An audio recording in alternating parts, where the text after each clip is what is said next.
If you're an athlete, you know the greatest motivator of all is the fear of letting your teammates down. After all, a team is only as good as its weakest link. So you owe it to those wearing the same jersey as you to be your best every time you step on the field. That's why there's no vape in team. When you vape, you can expose your lungs to toxic chemicals that can damage your lungs. If you're a step behind, the team's a step behind. Brought to you by The Real Cost and the FDA. He had this group of folks that he called his household, and these are just like folks who were contributing as editors, proofreaders, idea people, also taking on their own projects. Someone once told me that their view of Greg was that he was a serial enabler of other people's dreams. That's so cool. Yeah, and it's very true. And he actually just, after I'd sort of been working with him for really just a couple months, he emailed me and he said, "Hey, what do you want to work on?" More than once, you've heard guests on this podcast state that King Arthur Pendragon by Greg Stafford is the only perfect RPG ever made. Today I sat down with David Larkins, who is a friend of and who worked with Greg Stafford. David is now the line editor for King Arthur's Pendragon. You're going to love the stories about how he met Greg and the path that brought David to become in charge of this game. We start learning about his love of Call of Cthulhu and basic role-playing, his acclaimed work before he started focusing just on Pendragon, and where the game itself is headed with him at the helm. We then spend most of our time learning why so many people regard the game as the pinnacle of RPG design. We talk about Greg Stafford as a creator and a designer, and wallet warning, 5th edition is out and available. Okay, sit back, relax, and enjoy my time with David. Okay, do you want to search for any traps? Go ahead and roll. Oh, no successes. Yeah, you don't find any traps. Hi, this is Greg. And this is Derek with co-designers of Limelight. You're currently hanging out on the 3rd floor listening to Tabletop Talk. Howdy friends, Craig here. Today we talk to the line editor for the King Arthur Pendragon RPG at Chaosium, David Larkins. David leads Pendragon, which, by the way, was created by the legendary Greg Stafford. He also writes for Call of Cthulhu and RuneQuest, and he has worked on material for Savage Worlds, Prince Valiant, and won the 2020 Emmy for Best Setting with Berlin, the Wicked City for Call of Cthulhu and basic role-playing. That's a hell of an introduction. David, welcome to the 3rd floor. Thanks so much for having me, and yes, thank you. You've been freaking busy. I have. I've been a little busy, yeah. So, David, you have to, unfortunately, answer the question I'm sure you've been asked a million times. So we go back in time, long time ago. You never knew you could create a human being or a character on a sheet of paper and roll some dice and play pretend with other people. And then it was put in front of you for the first time. So can we go back to when you first discovered tabletop gaming? Sure thing. Yeah, that's a good way of putting it, because it really was a revelation to me. As a younger kid, I remember drawing like guys who were gonna, kung fu fighters or something, right? And kind of being like, oh man, I wish there was a way I could figure out who would win, like little did I know. A polyhedral method of randomizing. If only. No, that would never work. Yeah, so I mean, I came of age. I was a preteen in the late 80s, so I wasn't there on the ground floor of the golden age of role-playing games in those early days, but that meant that I did know about D&D and role-playing games through reputation, right? It was that kind of thing. You had friends on the playground whose older siblings played, and it's that game, D&D is that game that teaches you how to worship Satan and kill yourself, and like when you're 11, it was that time. That's a real selling point when you're 11 years old. So, cool, right? But I had a brief contact with D&D at a slumber party, just with a friend who literally read out the solo tutorial and the basic box set at the time. Nice. And I was enchanted by those polyhedral dice. I found them to be completely outlandish and something, beyond my ken. But what really got me into it was actually adventure game books. So like the Fighting Fantasy series, probably the most well known of those. But for me, it was the Lone Wolf series by Joe Those Deaver. are so good. Yeah. And, in looking back, it's like, yeah, that was a great introduction because they were set up like a campaign where you'd play the books in sequence and your character would actually carry on through each book and you bring your equipment with you and, there'd be callbacks, recurring villains. So it really kind of showed me the ropes of like how a role-playing game worked. I didn't even realize at the time, And then around that same time, a friend somehow, I guess I was probably talking about that D&D experience I'd had. So a friend of mine thought I had already played D&D. So they got me the expert set Nice. for my birthday. And that sat on my shelf for a while, but then we moved and I, was kind of looking at it after packing it up and unpacking it. And that Larry Elmore art really drew me in, and I was starting to really get into like medievalism as well. Like I was really finding myself enchanted by the imagery of the Middle Ages, which D&D is not hardcore about that, but at the time I thought it was. Yeah. And so I thought, what? Let me, I'm going to take the plunge on this. I'm going to go get that basic set, And so what you'll notice here is the running theme is, I was kind of an autodidact when it came to gaming. I didn't have a mentor. I didn't have a group that showed me the ropes. I was having to teach myself how to play. I picked up the basic set and read through that, and then we moved again. So then I had to find, some gamer friends, which took a long time. And, it was just kind of this thing where I was like really committed to this hobby before I even started really playing it. Cause I liked the idea so much, Yeah. And, it was really helpful also that my first local game store was a place called War Games West, which was in Albuquerque, New Mexico. They were actually pretty well known at the time because they weren't just a game store, they were also a distributor, a national distributor. So they had this giant catalog. I mean, this thing was probably about 120 pages. And they did one every quarter, I think, and they had like a national mailing list. You could just sign up for their mailing list. It was a free catalog, and it had everything in it. It had role-playing games, board games, miniatures, dice, gaming accessories, you name it. And not just like lists of the titles, but also they'd put in descriptions of the games. So I would just flip through this. And this is way back before the internet, or at least my experience with the internet. And, I would just flip through this thing, just reading all the entries, and it's like I wanted to like unlock the 3 secret keys of gaming, right? I wanted it to be like RPGs, miniatures, war games, and like board war games. Once I've mastered all 3, then I'll, I don't know, fight Gary Gygax or something. Then you will ascend. Exactly, I'll be a secret master at that point. So, so that was very helpful to me though, like in terms of introducing like D&D was my first game, like it was for most people, but I very quickly moved on to a bunch of other games because I just saw what was available and I was like, this is amazing, Do you remember, David, what was kind of the next big game for you? A game that either you knew at the time was a big deal, or now looking back on it, you realize was a big deal for you?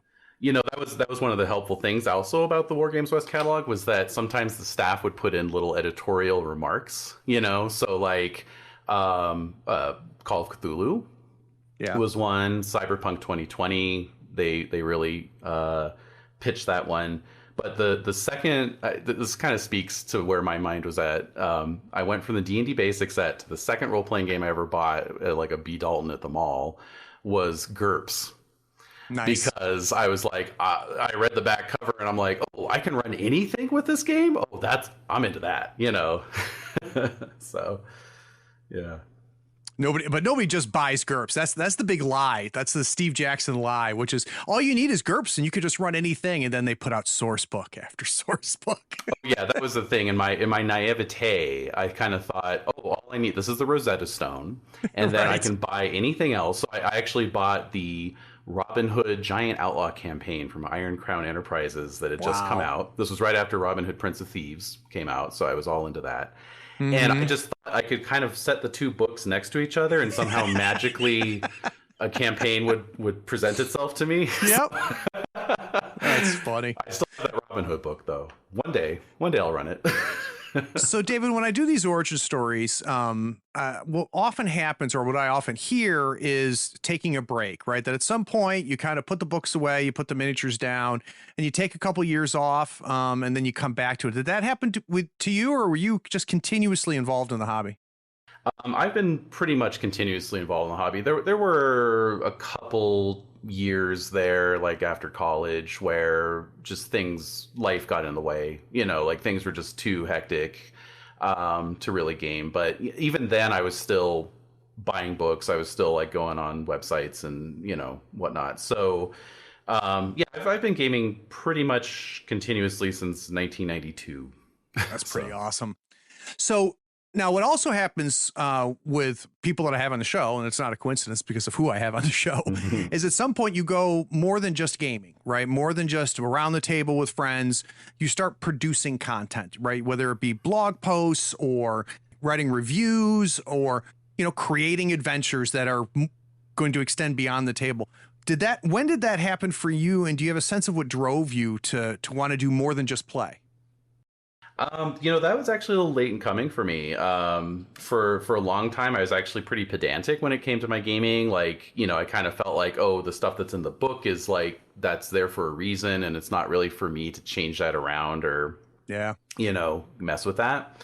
And then, gradually, of course, I began to realize like, oh no, the power was in me all along, and all that kind of stuff. So a friendship. That's right.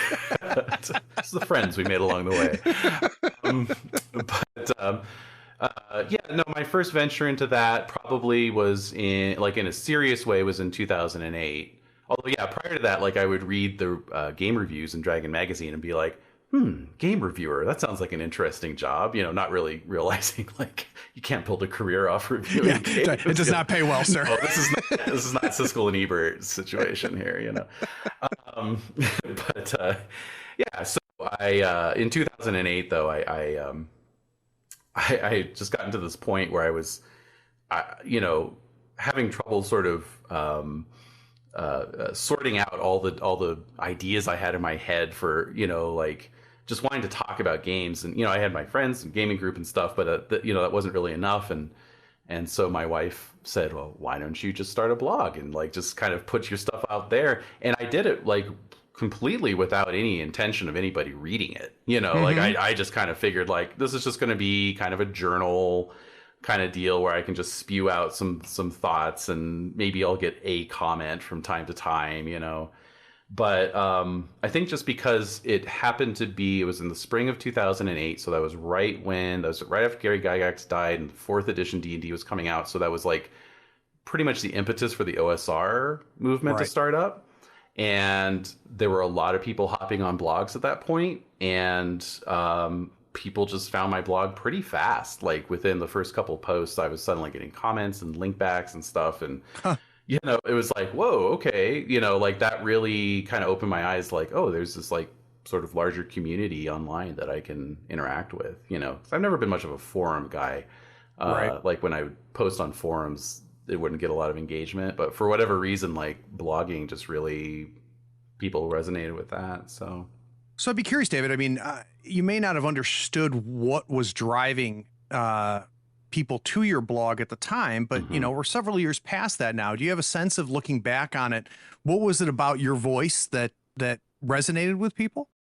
Yeah, I mean, I think that, I came into it.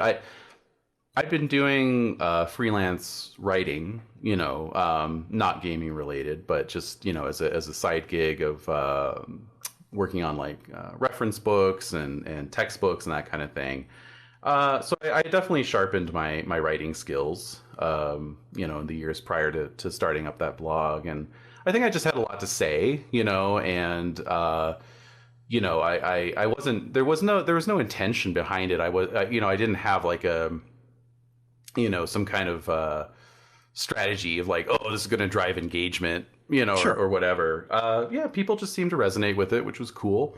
And then, there was just this like sort of community of feedback going on. So it tended to snowball, I think, in that way. I will say that, like, although I initially started out posting my thoughts about D&D 4th edition and stuff like that, like, I very quickly moved on to talking about other games, as is my pattern, apparently. And then I would notice that, like, whenever I posted about D&D, I'd get about 4 or 5 times the post views that anything else would draw, but that's just how it is, so. Yep. I mean, it is what it is, right? Yeah. I don't see a reason to argue with it or fight it. Yeah, exactly. And quite frankly, my controversial opinion is thank God for D&D and thank God for WotC buying D&D, because I think it's hard to know where our hobby would be today if those two things didn't happen, right? If there wasn't D&D and if WotC had not swooped in and literally saved it. But I just lost my 4 listeners by saying that out loud. So, guys, as is normal, the Insider Insight series is my opportunity to sit down with designers, developers, artists, writers, and creators and learn how they approach their work. I try to understand their process, their inspiration, and methods for crafting their creations. That's what we're going to do with David today. We're going to take a quick break. When we get back from this break, we're going to talk about his transition and discovering 2 games that would be a big part of his life, and that is basic role-playing and King Arthur Pendragon. We'll be right back.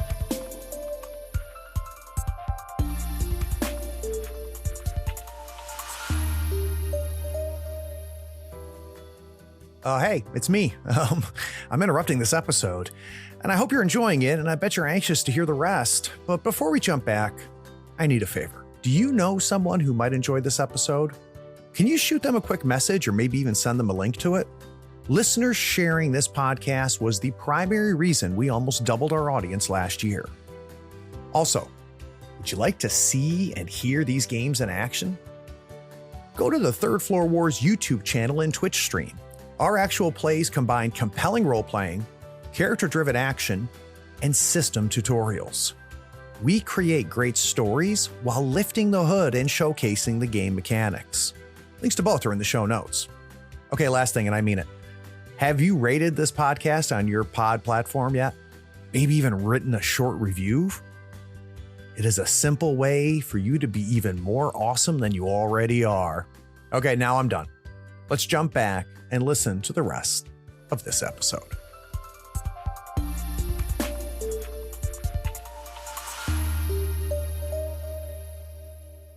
So you've got a blog out there, you've got a voice for yourself, right? You've got a place to express yourself. And I don't know where this falls timeline-wise, but when did you already mentioned you played Call of Cthulhu, but when did you come across basic role-playing as a system?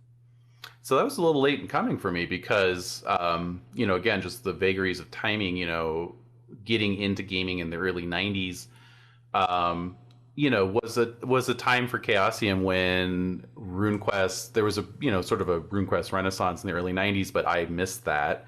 Yeah. And then RuneQuest kind of went into a long sleep. Stormbringer / Elric was kind of sunsetting as well. The classic BRP games of the 80s like Super World and so forth, ElfQuest, those just weren't around. So for me, it was Call of Cthulhu. That was, and I loved it. I loved the basic role-playing engine. I loved Call of Cthulhu, but it never really occurred to me that I could take it outside of that game until the, which is sort of at the same time when I started blogging, the 2008 Gold Book edition of basic role-playing came out, which, sort of consolidated the system back into, one core book. And I saw a, review of it on YouTube, and I was just like, because it was like, that was the same energy that like propelled me towards picking up the GURPS Basic set way back when. Right. Like, oh, it's a universal system, and I really like this system. I know the system, it's flexible, like this is everything, So I grabbed that Gold Book pretty much, I think, the next day after I saw that review. So, but yeah, I mean, by that point I'd been gaming for 15 years, so it was kind of funny. So I'd be curious because my story involved GURPS as well. I was a huge GURPS guy for a long period of time, and a big fan of Call of Cthulhu.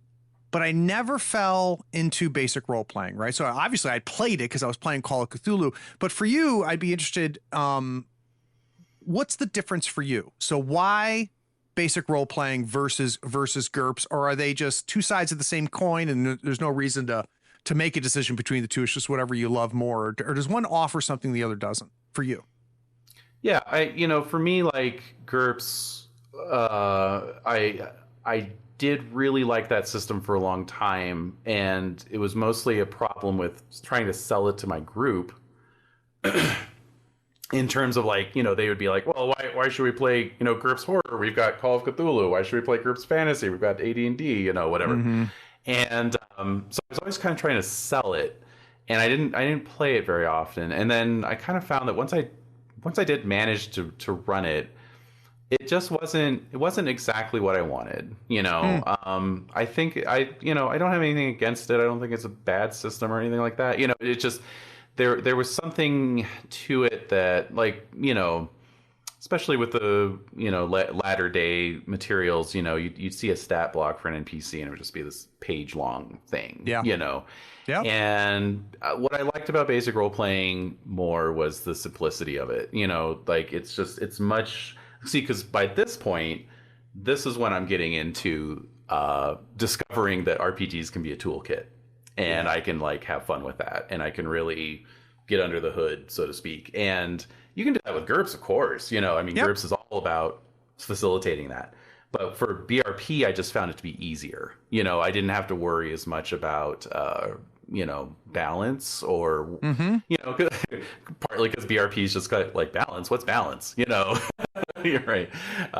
If something's too powerful for your characters, it's too powerful for your characters. Like, I don't know what to tell you. Right. Get the hell out of the room. Yeah, exactly.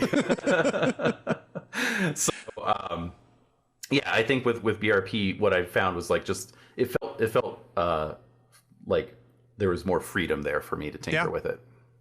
Well, and you bring up a point that I guess I hadn't really thought about is I think it's an easy argument that BRP is more approachable for other people, strictly based off of how easy. I mean, just about anybody that, passed 5th grade math can understand the percentile system.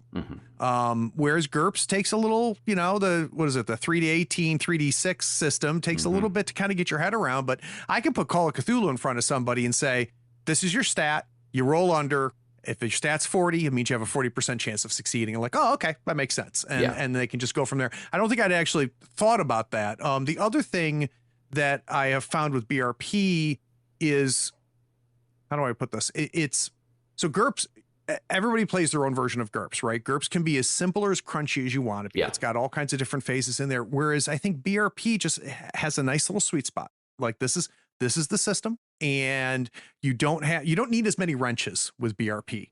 Does that make sense? Yeah, it doesn't need. It's a little bit more ready to run. Yeah, absolutely. Yeah, GURPS is like a machine that you can fine tune. But BRP is just like, hop in, let's go. I think it's a great way to put it. So, at what point did you first come across Pendragon?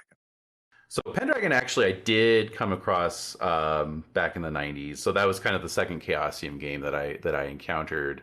That was in a review in Dragon Magazine again for the supplement, The Spectre King, which is a collection of scenarios. And I have a hard copy of that I had Greg sign, even though he didn't work on the book, because I just said, Greg, this is the book that got me into the game, so I need you to sign it. This is the one you didn't write. Would you sign it for me? Would you sign it, please? Exactly. That's really funny. He was like, okay. The thing is, and I should really go back and see who wrote that review, because I owe my current job to them, because what they did is they obviously were a fan of the game, and they used the review as an opportunity to sell Pendragon, because they just talked about what an awesome game it was, and then they kind of talked about the scenarios, but it was mostly about like, look how cool this game is. And here I am, I've had this childhood love of the Middle Ages. I've continued into my adolescence reading history books about the Middle Ages, primary sources even, literature. I read this review, I'm like, oh my God, like this is it.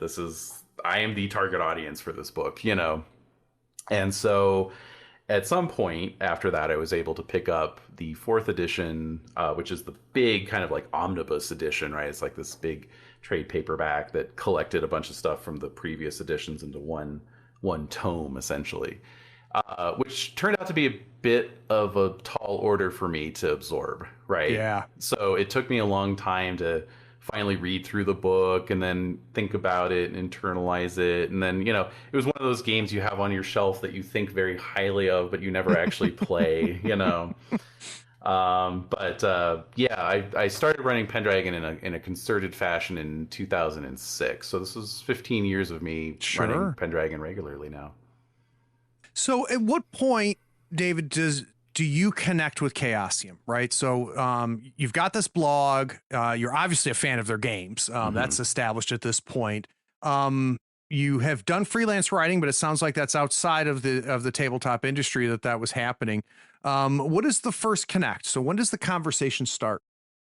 So basically what happened was, partly as I said, it took me a while to kind of come into this idea that I could do my own stuff with games in terms of writing material and stuff like that. But even then, with blogging, it was very much like a fan-based kind of thing. I was like, oh, I'm a lifestyle hobbyist, I'm just, this is my thing, and my dad's an artist. He's a painter and graphic artist. And so I grew up in a household where I kind of had a front row seat to how difficult the life of a creative can be. Yeah.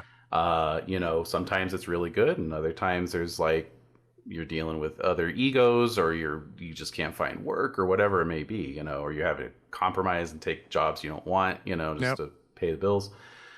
So, I kind of told myself, I don't want that. There's all this kind of social pressure around, well, don't turn something you love into work, or you'll ruin it, and that kind of thing. Yeah. Money ruins everything, and that sort of thing, which it certainly can. I mean, that's not wrong, but I kind of realized that I was using that as a crutch. I had a situation in 2012 where I basically had a medical emergency that was literally a near-death experience for me, and I remember even kind of joking when I was recovering from that, oh, watch this, I'm gonna quit my job and start a whole new career. And I did. So, it was just one of those things where you kind of reevaluate your life and you go, maybe I should be doing, maybe I'm just making excuses and I should actually try something interesting here, So, I did. And, I went about it in a very methodical way, just kind of putting feelers out there. So my connection with Chaosium actually came after I first connected with Greg Stafford, which through Pendragon, basically, which was not Chaosium at the time, right? So, but Greg was also involved in Chaosium, so he was sort of the bridge for me, took me over into Chaosium. So let's talk about that connection with Greg then. So what was that connection that led you to Chaosium? 2014, I think. So first of all, I had this idea brewing to do a Berlin source book for Call of Cthulhu. But at the time, I had sent a query letter into Chaosium to do it as one of their manuscript or monograph series that they were doing at the time, which was basically just facilitating you self-publishing your own Call of Cthulhu material. Right. And I never got a response because this was a different Chaosium. This was a different structure, at the time. And so I put some other feelers out and started to get some positive interest from a licensee. But then that didn't end up going anywhere. But it was enough for me to be okay, I think I'm on the right track here, right? This is feeling good. So this was back in 2014. So I proceeded to kind of look for other opportunities. Once you open yourself up to opportunities, right, you kind of see opportunities as they present themselves, right?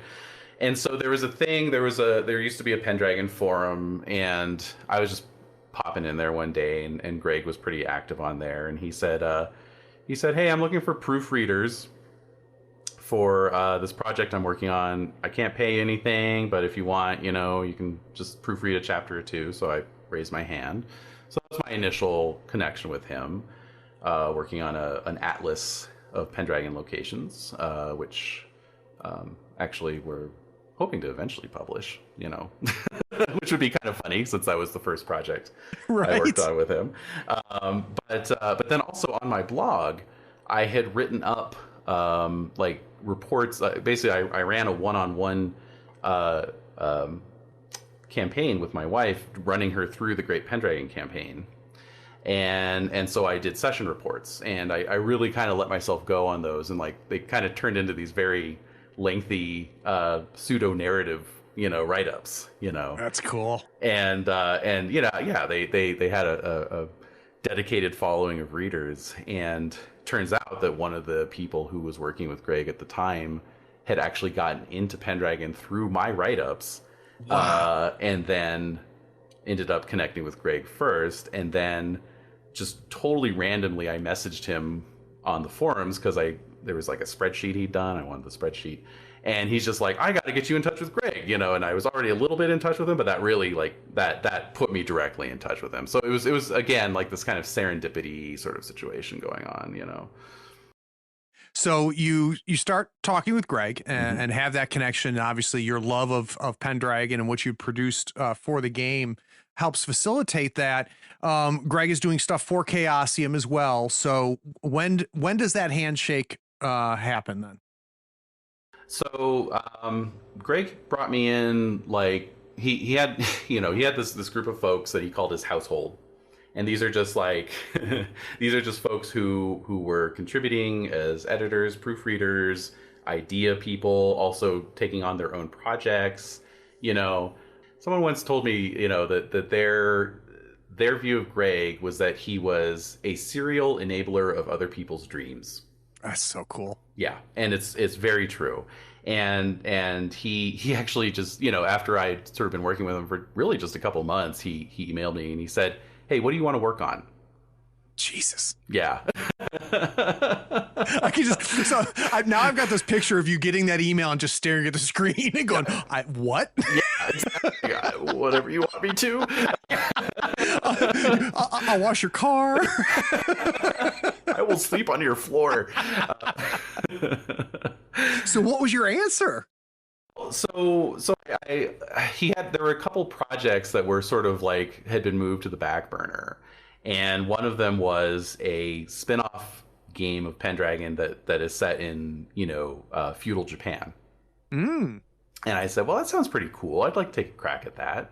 Take up the torch on that one, because it originally had a Japanese project lead who basically the Fukushima quake happened.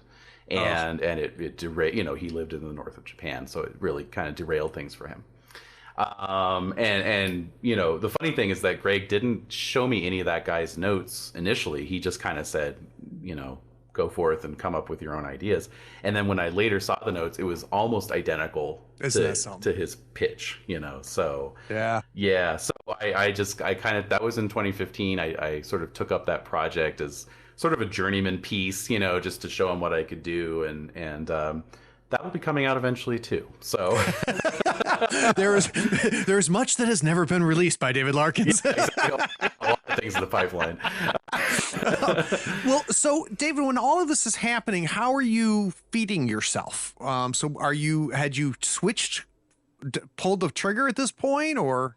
So that was right around the time I did pull the trigger. I had a full-time job with the local library. I'd been working in public libraries primarily for 10 years. And so I was just, fortunately, since I had been planning this for 3 years, and, to be perfectly honest, my wife had a steady job with healthcare, with health insurance. That helps. So yeah, it's like we kind of just ran the numbers and we're like, yeah, okay, I can afford to do this now. And it was just, that was the time to do it. And so that was actually the first time I ever went to Gen Con, was in 2015. And it was basically to meet Greg and just see what else was going on. And so I flew out there and I found the Chaosium booth first day at Gen Con. And he said, hey, are you going to the What's Happening at Chaosium panel tonight? And I said, well, no, I wasn't really planning to. He said, I think you should go. So I'm like, okay. So I go to this panel, and I was aware that, so this was right around the time that Chaosium had gotten itself into trouble with the Call of Cthulhu Kickstarter, right? And then, Greg was going to come back and he was going to run the company again, and all that stuff. So I go to this panel and there's these 4 guys up front. I'm like, who are these guys? And so they proceed to start talking. Oh, we're the Moon Design folks, and we've been working with Greg on RuneQuest and Glorantha stuff, and and basically we are going to be running the company for Greg. And they whipped their shirts off, and they all had Chaosium t-shirts on underneath. It was very theatrical. Nice. And then I proceeded to sit there and listen to them talk about their plans for the company and how they're going to do things differently and how they were going to build the company up. And I'm like, my God, these guys know what they're talking about. This is amazing, And in particular, Jeff Richard, who's now the creative director of the company, was saying, we want pitches, we want ideas, we want to publish your work. So by the time that seminar finished up, I think I was in the second or third row, and I pretty much just vaulted over the intervening chairs. Stepped on a few kids. Yeah, exactly. And just ran up to Jeff and said, "Hi, I want to write a Berlin source book for Call of Cthulhu," having no idea that Jeff actually was living in Berlin at the time, married to a German woman, and he said yes. So it took another year to for them to get things going with the company and for me to be available, to write it. But yeah, in the meantime, I was just picking up, whatever work I could, but it was definitely one of those things you have to be prepared to have some lean years as you're building your career. But at the same time, I knew I had to do it full time or else it wouldn't happen, So you pitched the Berlin book, and they love it, but was it just a matter of you had proven yourself to Greg at that point so that they said, yes, give it to David. David knows what the hell he's doing. Or was there a sample process? I mean, anybody can walk up to Chaosium's booth tomorrow and say, I've got an idea for an X book. Mm-hmm. But with you, it was yeah, let's do this. Why is that? Yeah, it was Greg. It was 100% Greg. He was my mentor, and he absolutely supported my work. He had seen what I was capable of doing with the work I was doing on Pendragon. And he basically went to the Chaosium guys and Mike Mason as well and just said, give this guy a shot. He's going to do it. That's cool. So, yeah, that's cool. So you get done with Gen Con. I would imagine flying high at this point. Yeah, it was a good Gen Con. Am I right? That's really funny. So I need to take a step back. Why Berlin? So why was this nugget in your head? Why was this what you wanted to write for Chaosium? So this actually ties in with GURPS, funny enough. So after buying the GURPS basic set, the next book I bought was GURPS Horror. Nice. And GURPS Horror, in that edition, it was second edition, I believe, had some chapters in it that basically patterned themselves on the sort of tripartite Call of Cthulhu approach of having, Gaslight, Jazz Age, modern day, right? Mm-hmm. And so they had, chapters on that, and then there was a fourth section that was, this was in the 20s chapter, that's right. So in the 20s chapter, it was saying okay, so New England is kind of your classic setting, or you could do, and they're here are some other ideas, here are some other places you could set your horror games. And there was a little sidebar on Weimar Germany, and it said, this is an underutilized setting that has a lot of potential. And I'm reading this as a 12-year-old going, oh, okay, I'll keep that in mind. And, I don't know, there's just from an early age, I've always been interested in German as a culture and as German language and then German culture. And, so I was like, okay, cool. I have no idea, I didn't really know anything about Weimar Germany or, Wicked Berlin or any of that kind of stuff. It's just that, there was it was literally just a sidebar. It was probably 200 words, but it stuck in my head. And then years and years later, working in libraries, actually, I saw some cool reference books on 20s Berlin, and I went, maybe I should run a campaign. Maybe I should get back to this. And then it just started first as this idea for a campaign, and then it just sort of oh, maybe it could be a series of blog articles. Oh, maybe it could be a manuscript. Maybe it could be a book, So you get off the plane, home from Gen Con. Nothing is written. but it sounds like some of it kind of was, right? That you had been dabbling with this a little bit. You'd had a campaign. It sounds like you'd ran games in this setting before. But I actually hadn't. No, I hadn't run anything. Oh, okay. I had gotten as far as like checking out a bunch of books and taking some notes. And that was about it. You know, I knew that there was a potential there. That was about as far as I'd gotten. So where do you start, David? I mean, like you sit down at a word processor and it's blank. Yeah. Well, so, I mean, like I said, it took another year. It took until the next Gen Con, actually, where I had a sit down meeting with Mike Mason. And that was like the actual, like, okay, let's get you under contract and get you writing on this. And, you know, I had some ideas. I knew there were certain themes that were presenting themselves with this setting that we could explore that hadn't been in any Call of Cthulhu books before. But, yeah, I kind of had to come up with like some scenarios like out of nothing, you know, and like, it was one of those deals where it's like afterwards, you know, you're like, huh, okay, now I have to actually write the thing. Right. And play test it and do all that stuff. Okay. So I had some really great meetings with Mike and also Jeff. You know, being in Berlin, he was able to offer some insights on that. He knew quite a bit about the history of that period. So it was, you know, like a meeting with Mike at Gen Con, a Zoom meeting with Jeff once I got home, you know, a couple pages of notes and off I went. And, you know, I was still pretty green by that point. So I was Googling how to write a book proposal, you know, and that kind of stuff, you know, like it was really helpful because, you know, it's like finding, you know, okay, so I work up this 10-page outline, you know, and I start like taking some of those old notes that I'd taken and throwing those in there and, you know, just kind of building out from there. And then the really fun thing about writing for Call of Cthulhu is like, it mirrors the experience of being a Call of Cthulhu investigator because you end up peeling back the onion layers, you know, and finding out more and more as you go. And so, you know, really like I had some basic ideas, and then as I started to refine those ideas, I would find more stuff and more stuff and more stuff, you know. Do you have a sense, and there may not have been this moment, so just tell me, Craig, what this didn't happen. Do you have a sense of when it all clicked? Like, was there a time where you'd figured something out, you'd pieced it together, where you're like, holy shit, I'm like this is gonna work, and it might be actually be pretty good, right? Yeah. Do you have a sense of if that happened as a moment, or was it just a gradual thing, or did it never happen and it just turned out to be good? I think it's when I was working on the first scenario. The first scenario has a lot of real life stuff in it. It's got a lot of characters who actually, you know, existed and events that actually happened at the time that the scenario is set. And it was like there was a moment where I was doing a write up on a scene.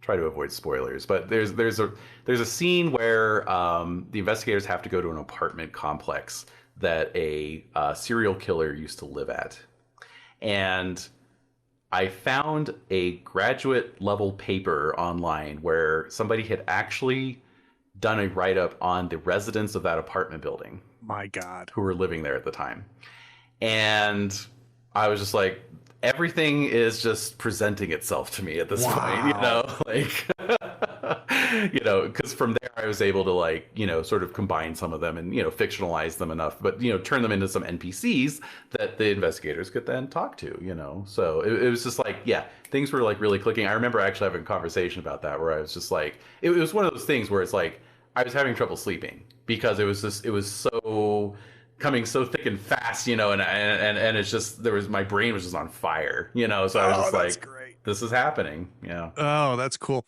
So you finish the damn thing. It gets out, and then the 2020 Annie nominations come out. And like most people, you know, their first big work, it gets nominated for an Annie, right? Yeah. I mean, what was that experience like when those nominations came out and you saw your book in there? You know, honestly, like by the time I was done with the manuscript and the play testing and everything else, I was feeling really positive about it. And then when, you know, a couple of years later, it finally came up in the production pipeline, and Mike was generous enough to involve me even in some of the art direction, you know, like conceptualizing the cover design and, you know, just some other ideas. So, and then seeing the art rolling in, particularly Loic's amazing cover, you know, I was just like, I think this could win some awards. You know, like, I mean, I just, it wasn't an ego thing at all. I was just like, this is really good. You know, like this, you know, and once I kind of like accepted that, it was like, you know, if it hadn't won any awards, it would have been fine, you know, honestly, like, but it was really nice for the recognition, and it won at the UK Game Expo as well, which was also great. And, you know, but it was a little bittersweet, honestly, because like it felt like the capper to this journey I had been on. Yeah. You know, because I mean, I first pitched the book in 2015 and it won in 2020. So it's a 5-year process, you know, which is also something I would just say to anyone who's looking to get into game writing is like, you have to accept this is a very slow industry, you know, because publishing takes a while. It takes a while for something to come up in the pipeline, and then it takes a while to go through the production process, you know. So, but it had been something I'd been living with for 5 years, and that really felt like kind of the capper on that project, you know. And then it was just kind of like, even though I was already on to other things by that point, I was just like, oh yeah, that's done. Okay. So that's the bittersweet part, is that it was 5 years of your life, and it's just like, oh, I guess that's it. That's it. Yeah. I mean, it's a good ending. It's a great ending. I couldn't have asked for a better ending. It was kind of, you know, it's like the end of the Return of the King. You know, you're nice. bidding farewell to the hobbits. And then after that, we get the three Hobbit movies, right? Let's not talk about those. So, and this might be a hard question to answer. Why did it win? So what is it? What was the reaction? What were the reviews? What did people find in that work that you think clicked with them, right? So we understand what clicked with you, but why did it click with so many other people? That's a great question. I mean, my philosophy when it comes to creating stuff is I write for myself. I write something that I would want to see on the shelves. Yeah. I'm not trying to chase what I think other people want. And, you know, so really I can only speak for myself, and it's tremendously flattering and gratifying to know that, you know, my vision or what I wanted to put out there resonated with so many people. Like, that's great. You know, I'm all about letting the work speak for itself, you know, and to the point, sometimes I think I don't speak enough about some of the elements of my work, but you know, I very much wanted it to be something that was going to be off the beaten path for folks, you know, who wanted to do something a little different with their Cthulhu games. I love Lovecraft Country, Arkham, Miskatonic University, all that good stuff. You know, it's an amazing body of work that's so much, it's a great sandbox to play in, you know. And so what I wanted to do was create another sandbox for people to play in. I wanted a city that could be used multiple times for multiple campaigns, you know. And so maybe there's that element, you know, where folks are just kind of picking up on that depth that I was trying to put in there, because I didn't want this to just be a one and done kind of situation, you know. Well, and it's what's neat about it for me, David, is that, you know, the Lovecraft Country, the setting, the default setting for Call of Cthulhu is a very interesting time. Mm-hmm. And within the timeline of history, it's interesting. What was happening then is very interesting. It's an interesting place to play. Excuse me. It's long ago enough that we can make it fantasy, right? Mm-hmm. It's been a little while. It's been 100 years. Yeah. And it's funny because until I came across your book, I don't think I realized, well, shit's pretty interesting over there in Berlin about this time too. Yeah, right. And it's funny to me because, you know, Weird War is something that I had goofed around with and stuff. But I just never thought about going back 5 years and looking at what was happening at that time. So hats off to you for you know, even thinking that could be something that would translate so well. So, guys, we're going to take another break. When we get back from this break, we're going to talk about Pendragon. And we're going to also we've talked about Greg Stafford. I want to talk a little bit more about him. Those of you who have been following this Insider Insight series know that Mr. Stafford's name has come up more than a few times. And it'll be really neat to talk to David about that. We'll be right back.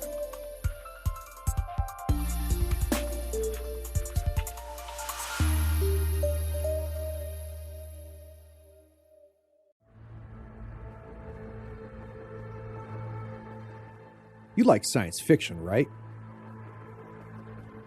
You love playing games, maybe even role-playing games. But what if you can't get your friends together for a game night? If you love games like Mothership or Orbital Blues, check out Dead Belt, a card-based space western solo strategy RPG about skillful and desperate scavengers picking over the remains of junked starships in hopes of a juicy payday. In it, you deal with lurking dangers, push your luck, and walk away with enough cred to keep on flying.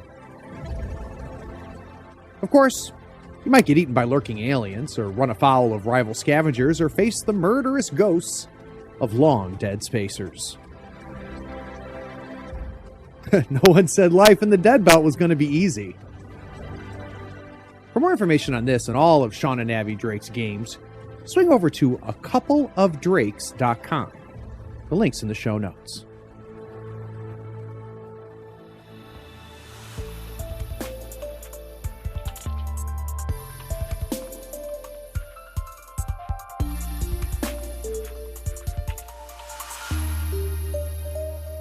So like I mentioned before the break, Mr. Stafford has come up more than a few times, and there's two things. One of my favorite quotes, and I think it may have been Mr. John Wick that said this. I can't remember. Sometimes it's attributed to him, but he says, anytime you think you have come up with an original idea as you're creating a role-playing game, you're guaranteed that Greg Stafford came up with it 15 years ago. Yeah, that's John. It is John. Okay. Yeah. And then the other thing that we have heard multiple times from our guests is the only perfect role-playing game created is Pendragon. And that has been said more than once by a couple different people. So I guess, David, you having such a close connection both to Greg and to the game, for somebody like me who didn't know Greg and was not around and involved when, Greg was putting out just this amazing groundbreaking work. Do you have a sense of what it was? So what is it that Greg was doing that influenced an entire generation of tabletop role-playing game creators? So Greg was one of the first people to really grasp the potential that was within role-playing games in a lot of different ways. Both in terms of setting and also mechanics.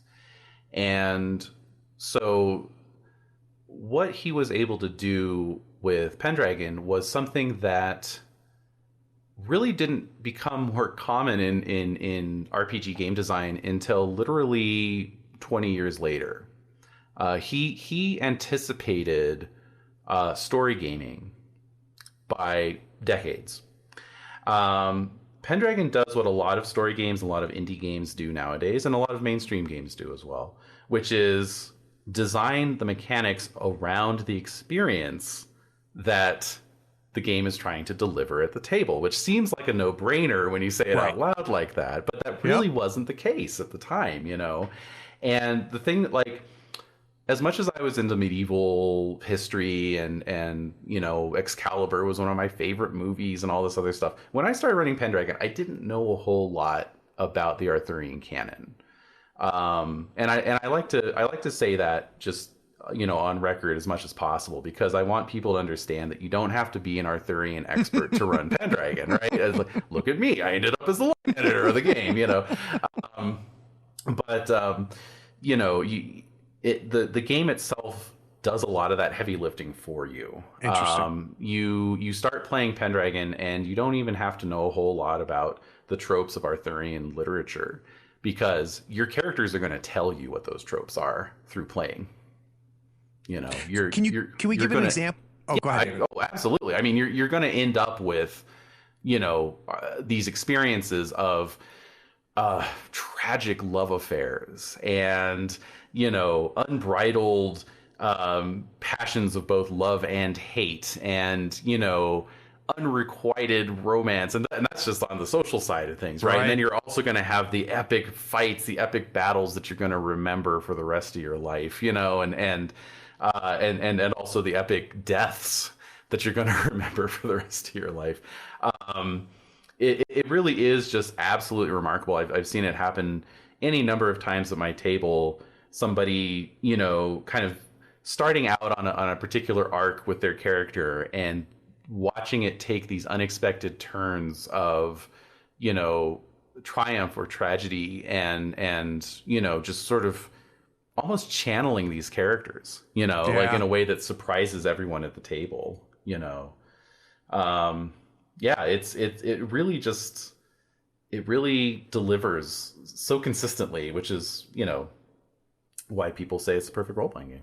Well, yeah, and now, granted, we could do a 4-hour podcast just on this thesis, right? I'm not going to do that to you.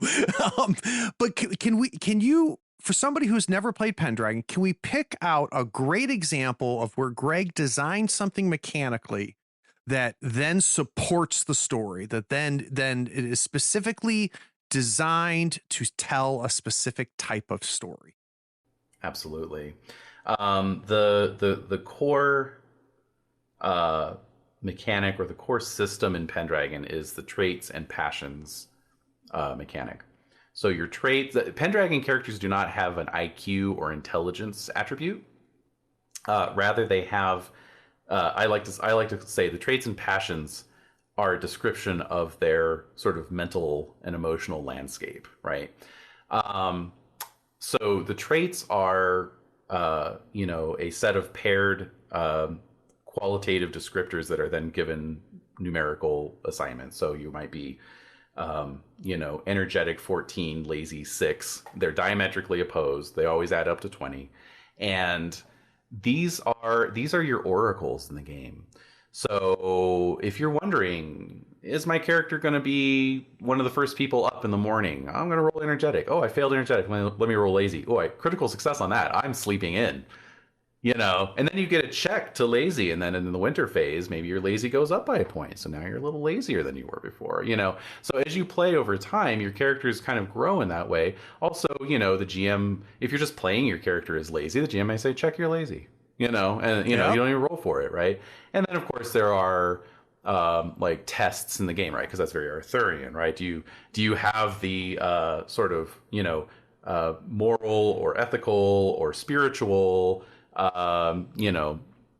makeup to pass through the flaming gate without being burned, and then you're going to roll for that. So those are traits, and they're a great way to kind of direct your role playing, and the higher your trait eventually gets to a point where you have to act. Like if you have a reckless of 20, I had a whole situation one time where the knights were sent as on a diplomatic mission to a rival court, and they had a bit of a beef with the local lord themselves, and so they were kind of champing at the bit, but there's hospitality, guys. You can't violate the hospitality rules.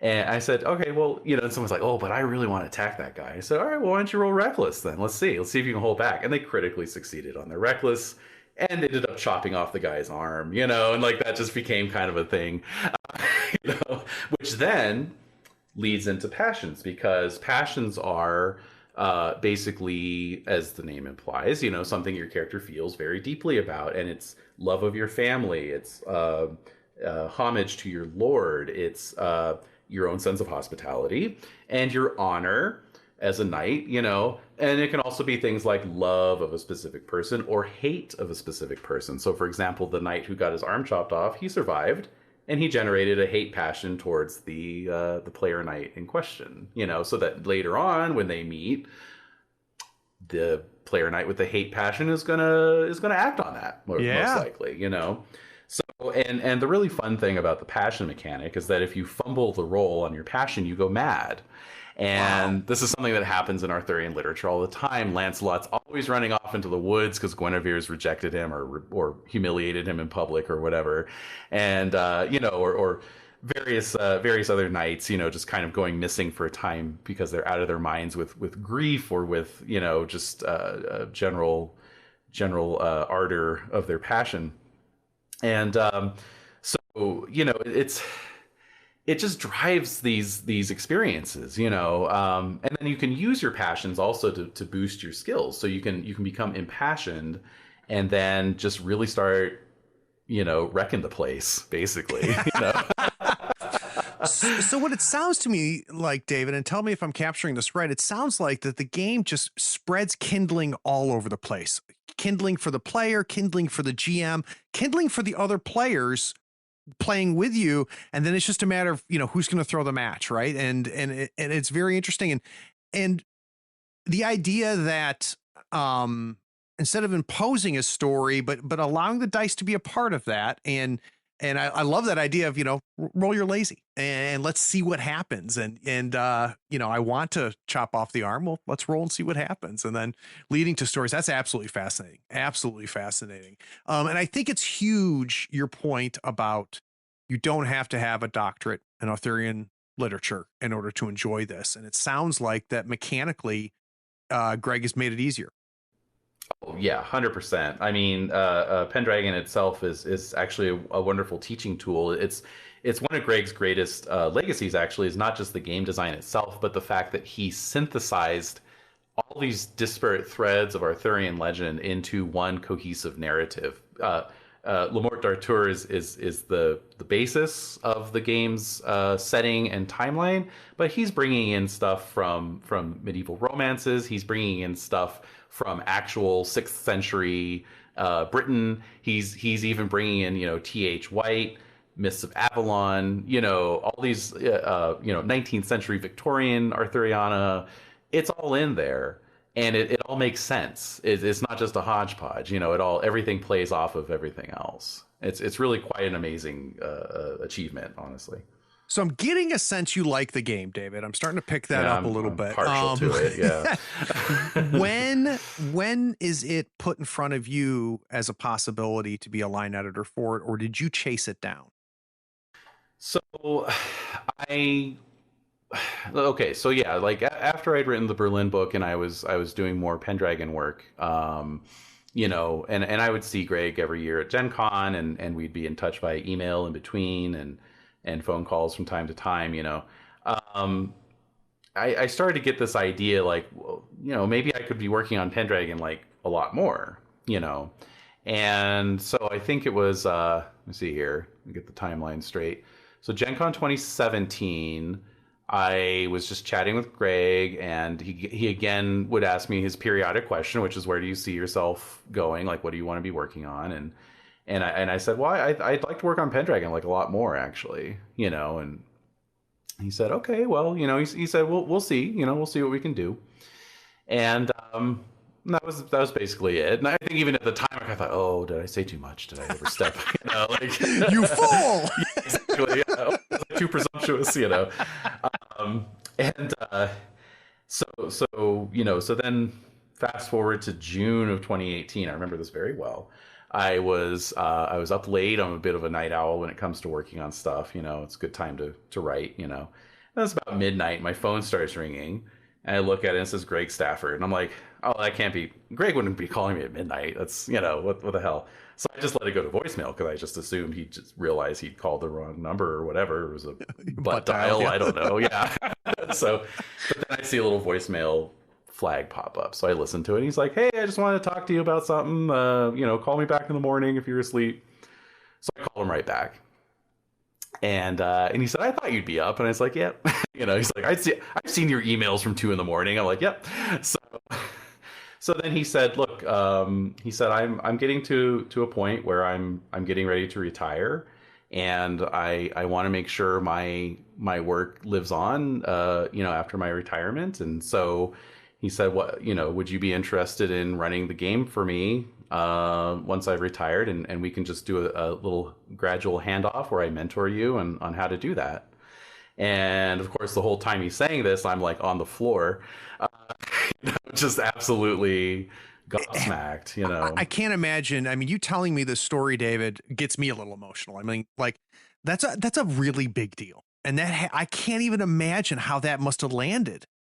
Oh, it was amazing. I had to go for a walk, right afterwards, and just look at the stars for a bit. Like, it was. Yeah, I mean, and this was, 3 years after I had committed myself to a full-time career, and I was like, that's it. This is what I was trying to do. So, holy shit. Yeah. And then, I mean, the sort of tragic coda to that is that Greg died 4 months later. Unbelievable. Yeah, That's amazing. My wife said it was, it's a bit like Merlin and Arthur, where Nice. it's like now I'm Arthur going like, where's Merlin?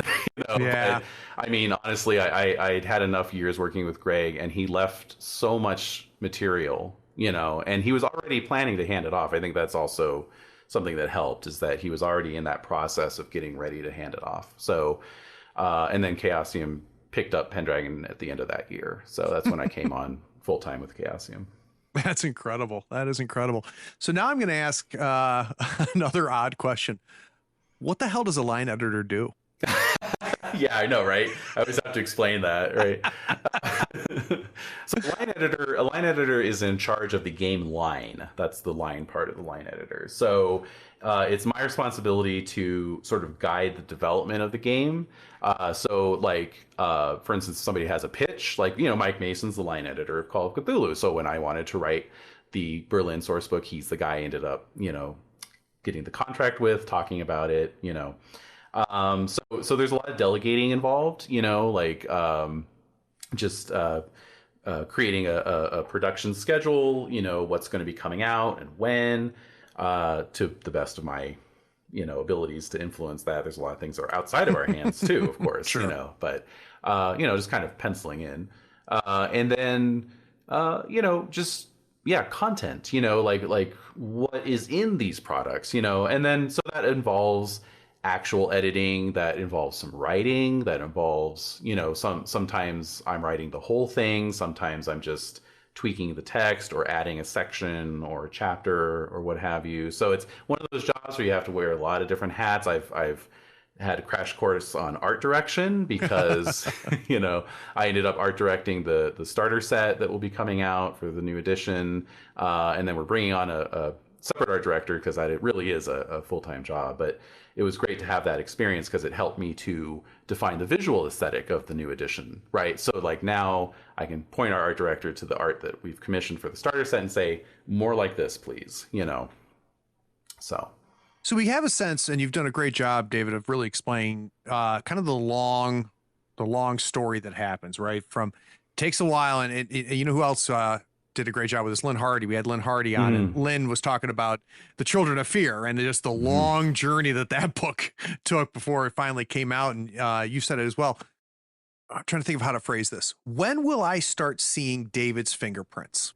So when will I start buying Pendragon and really starting to see you? Has it happened yet? Or is that coming? And we don't have to talk about, I don't talk about anything that's coming down the line, but I'm trying to get a sense of when in that span of production that we really start seeing your influence. Sure. Well, I mean, part of my particular iteration as line editor of Pendragon is I'm sort of the custodian of Greg's legacy here.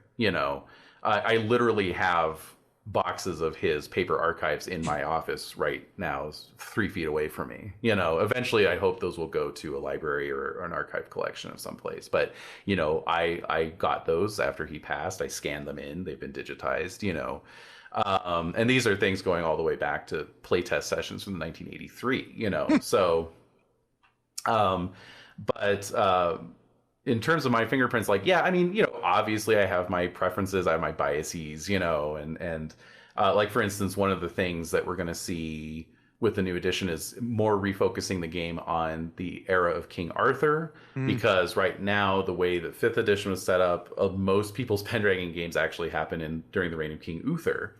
And that's just how it worked out, but I'm like, no, this is a game about King Arthur Pendragon and his knights, right? So let's get that refocused. So the short answer to your question is, as 6th edition is rolling out, those are the projects I've been most heavily involved with. I have I wrote a thing called the Book of Feasts for Pendragon that's also been very well received. And that's all me, pretty much. I had a co-designer on the feast system itself, who also helped write some of the feast cards. But in terms of setting that up, it was based off of some house rules that I was using in my home game, right? So, so there's a little bit that's out there already, and then but 6th edition really. That's cool. You'll see that. Yeah, that's very, very cool. All right, so last question, David, and then we're going to do some plugs. And this is a question I ask all my creators: is What are you consuming now that you did not create that you're loving? So this could be other role-playing games, this could be board games, video games, movies, or whatever, but I'm always interested about what gets other creators excited. Yeah, absolutely. So what I've been doing recently is kind of going back to my gaming roots a lot. So I've been playing a lot of games that either are from the 90s or are sort of derived from the 90s, you know? So like I just wrapped up a Cyberpunk Red campaign, for example. My wife and I enjoy playing Vampire the Masquerade. That's like kind of our one-on-one system of choice these days, you know? And yeah, I've been kind of reconnecting with the miniatures wargaming hobby a lot recently. I've got a good friend who's set up a Discord server for like kind of local folks to get excited about like Age of Sigmar and, you know, Warhammer 40,000 and so forth, you know. That's been a lot of fun. So, and then I know this is like kind of work related, but you know, I just saw The Green Knight, which was really exciting. So, you know, how I have not seen it, but I've heard good things. Was it good? Yeah, you know, it's one of those movies that either has it's like 50% 5-star reviews and 50% 1-star reviews, and those are always the movies I want to see. Right, right. Like, something's happening there. Yeah. And so I on an aesthetic level, I absolutely adored it. I love. It's something I really want to see more of in the future, and I hope we see more of in the future, is really good treatments of Arthurian legends, because we haven't had any really good ones for a long time. Yep. Unfortunately, I think The Green Knight is one of those, though, that I think it will stand as a good reference point, certainly from a visual standpoint. I think people will get a lot out of that. You know, I have a couple quibbles with how they wrote the Gawain character, just from an Arthurian nerd perspective, but as far as Hollywood goes, I think they did a really good job. But there were times where you're pushing your glasses up with your finger, and actually, I think you'll find that. Oh, that's fantastic. So David, obviously we're going to have links to all of the Pendragon stuff here. So those of you that are listening right now that have obviously gotten excited about the Pendragon, just scroll down. You'll be able to click the link, and everything for that will be there. But in general, David, where can people go to get more David? Well, I do have kind of a moribund blog at the moment. I haven't really been able to do much blogging over the last couple of years, but yeah, I do have a website, sirlarkins.com, and Sir Larkins is just kind of my handle on Twitter. You know, feel free to follow me there. I always reblog Pendragon material there, and occasionally offer some original material as well. And yeah, otherwise I'm just lurking quietly behind the scenes. All right, that's fantastic. Well, David, this was a huge favor to me, so I really appreciate you taking the time. Oh, this is great. Thanks so much for having me on. And for those of you that sat around, listened to this whole thing, I appreciate you too. Take care.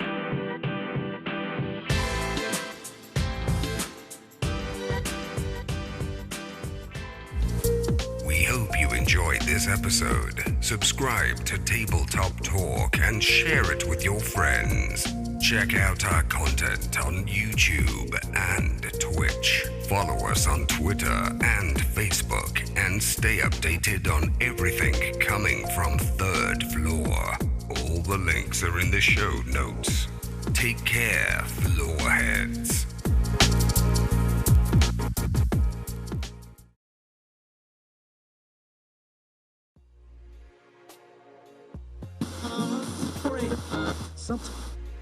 So if you've ever wanted to fanboy about Mr. Stafford, you get a chance to do it.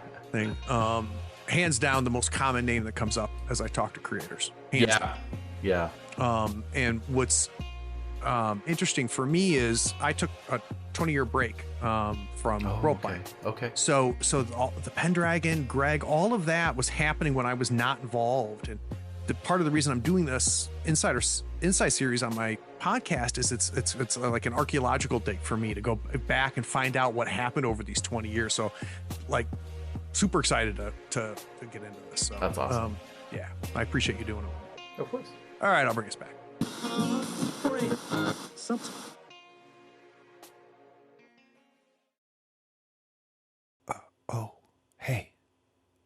you still here? Wow. Well, the episode is over, but if you're bored, why not go to patreon.com and support the show for as little as $1 a month? Yeah, you can just scroll down and get the link. It's Patreon that makes this and all of our other content possible. Don't you want to join the other floorheads on the Patreon Discord? Anyway, thanks for sticking around. Take care. Bye.